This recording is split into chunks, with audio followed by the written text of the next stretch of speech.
Hola, mi nombre es Elizabeth y junto a mi compañero Ricardo hablaremos sobre cómo cambió el equilibrio de poder entre España y sus colonias en América durante el siglo XVIII, según lo que explica John Lynn en el capítulo 3 de su libro Los Sauces. Durante el siglo XVII, el mundo hispánico vivió una transformación que afectó el equilibrio entre España y sus colonias en América. Aunque desde el siglo XVI el control imperial se había construido sobre un modelo centralista con la metrópoli como núcleo del poder económico, político y jurídico. Poco a poco este esquema comenzó a fragmentarse, ya que según John Lynn, este cambio no fue producto de una decisión deliberada, sino del desgaste de un sistema imperial y la progresiva maduración de las sociedades coloniales. En el principio, España impuso un modelo que reducía a las colonias a simples proveedoras de riqueza, sobre todo mediante la extracción de metales preciosos. En este contexto, México y Perú, con sus grandes minas de plata, eran el corazón económico del imperio. Todo estaba regulado, el comercio era monopolizado por las casas de contrataciones de Sevilla y solo podían hacerse a través de las flotas controladas por la corona. Pero este modelo pronto empezó a conseguir grietas. Uno de los principales factores que provocaron un cambio fue la propia fragilidad de la minería, ya que a finales del siglo XVI los centros mineros de Nueva España comenzaron a caer por el agotamiento de los filones superficiales, el encarecimiento del mercurio y la inestabilidad del sistema laboral. Esto forzó una reorientación económica hacia la agricultura y la ganadería. Estas que habían sido actividades secundarias, pasaron a ocupar un lugar central. En el caso de México, por ejemplo, las haciendas agrícolas se expandieron notablemente, sobre todo en el Valle de México, donde entre 1563 y 1602 las tierras dedicadas al cultivo de trigo se multiplicaron en 4%, en cuatro veces. Este crecimiento interno no solo fue una reacción económica, sino también una afirmación del poder local, ya que apareció una nueva clase social llamada los criollos, quienes eran hijos de españoles nacidos en América, que comenzaron a acumular riqueza y prestigio. Aunque estas personas estaban excluidos de los altos cargos políticos por sus orígenes no peninsulares, o sea, no venían directamente de España, encontraron otra forma de ascender, ya que invertían en la tierra y controlaban el comercio y ocupando posiciones claves en la estructura local. Tal como el jurista español Juan de Solsán defendía incluso que los criollos conocían mejor las realidades del continente y merecían ocupar un cargo de poder. Pero quizás el cambio más importante se dio en el comercio, ya que a pesar del monopolio impuesto por la corona, los criollos, especialmente en Perú, comenzaron a desarrollar redes comerciales autónomas. Surgieron comerciantes conocidos como peroleros que en el 1610 lograron organizar una flota sin autorización del consulado de Sevilla. Esto fue un escándalo, ya que para la metrópoli, pero también una señal clara de que en América ya no estaba dispuesta a esperar órdenes de España para mover su economía y empezaron a negociar directamente con proveedores europeos. Empezaron a importar productos sin pasar por los puertos oficiales como el Puerto Velo y a controlar su propio comercio interno. Este fenómeno puso en evidencia una paradoja que dice que mientras la corona pretendía mantener un control férreo, España empezaba a depender del capital americano para sostener el sistema comercial.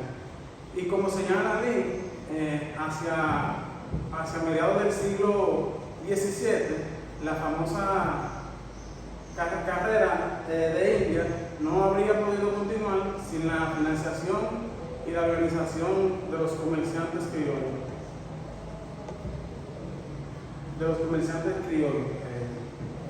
Y no solo fue en el comercio, ya que América también comenzó a desarrollar sus industrias navales y desde 1620 artilleros como los de La Habana y de Guayaquil y Cartagena producían grandes partes de las embarcaciones necesarias para el comercio y la defensa.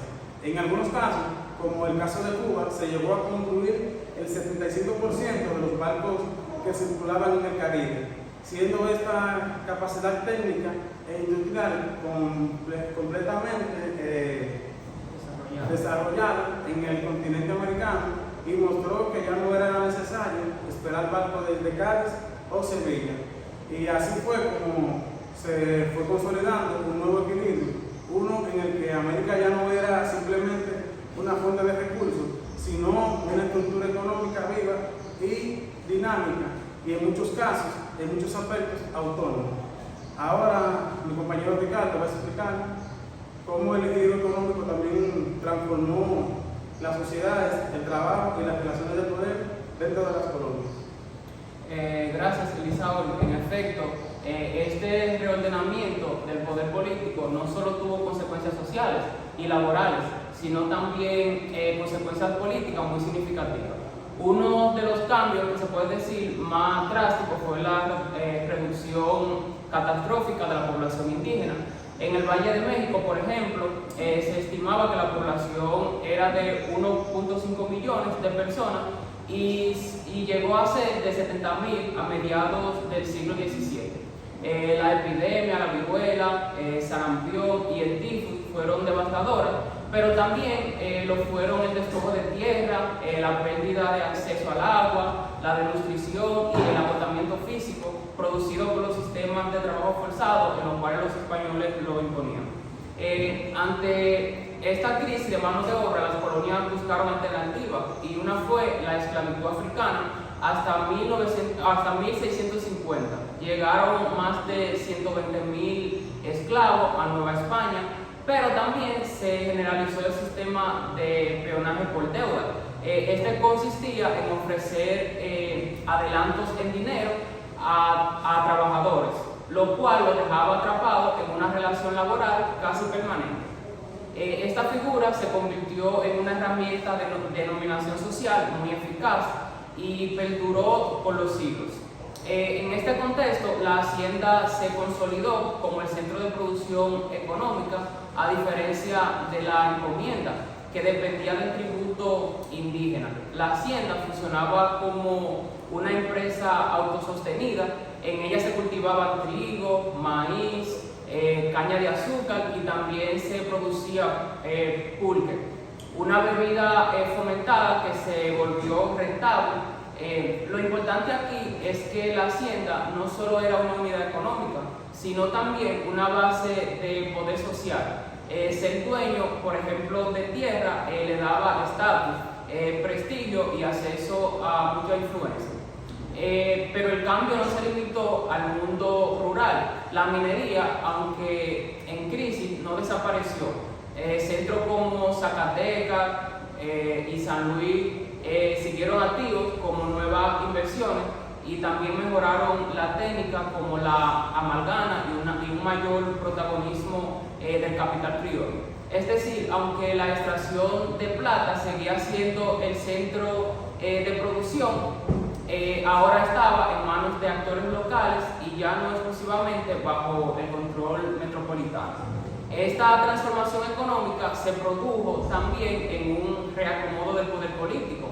Aunque los altos cargos serían reservados para peninsulares, los criollos encontraron formas de influencia, como fue la compra de cargos menores, y controlaban los cabildos locales, y se aliaban con comerciantes y curas y tejían redes clienteras.